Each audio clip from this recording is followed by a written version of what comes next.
今日我路過呢個地方，就好似俾人遺忘嘅一個角落咁。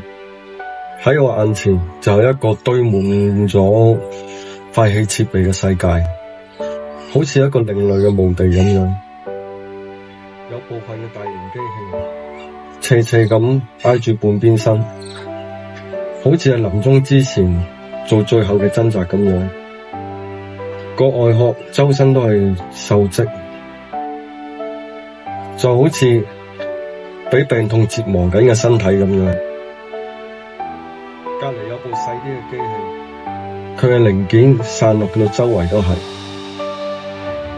好似遭遇咗意外咁樣，變得七零八落。